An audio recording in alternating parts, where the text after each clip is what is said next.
இன்றே டவுன்லோட் செய்து உங்கள் ஃபேவரட் ஷோக்களை என்ஜாய் பண்ணுங்க. ஆமா, நீ அத கெட்டப்ங்கற? அது ஆத்மாவோட செட்டப்புமா? ஐயோ சித்தி, உனக்கு இன்னும் கூடவா புரியல?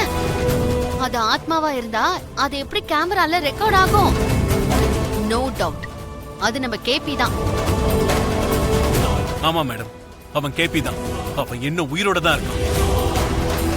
ஐயோ, உங்க ரெண்டு பேருக்கு ஒரு விஷயம் புரிய மாட்டேங்குது. ஆத்மா தேவைப்பட்டா கண்ணுக்கு தெரியும், வேணான்னு நினைச்சா தெரியாது. அந்த மாதிரி ரெக்கார்ட் ஆகணும்னு நினைச்சதோ என்னவோ, அதான் ரெக்கார்ட் ஆயிருக்கு. உயிரோட இருக்கிற கேபி செத்தா மாதிரி நடிக்க வேண்டிய அவசியம் அவனுக்கு என்னமா இருக்கு? இருக்கு சித்தி, இருக்கு. உயிரோட இருக்கான்னு தெரிஞ்சா நம்ம எஸ்பி சார் அவனை கண்டிப்பா உயிரோட இருக்க விட மாட்டாரு. எஸ்பி சார் கையால சாக கூடாதுங்கிறதுக்காக அவன் இப்படி செத்து போன மாதிரி நடிச்சுக்கிட்டு இருக்கான். அதனாலதான் மஞ்சள் குங்குமத்தை அழிக்காம அந்த சாரதா தெனாவிட்டா தெரிஞ்சுக்கிட்டு இருக்கா. அப்படி அழிக்காம தடுத்தது ககன் தானேமா? தடுத்த உடனே அப்படியே விட்டுறக்கூடிய ஆள் அவ கிடையாது சித்தி. கேபி உயிரோட இருக்கிறதுனாலதான் அவ இன்னும் மஞ்சள் குங்குமத்தை அழிக்கல.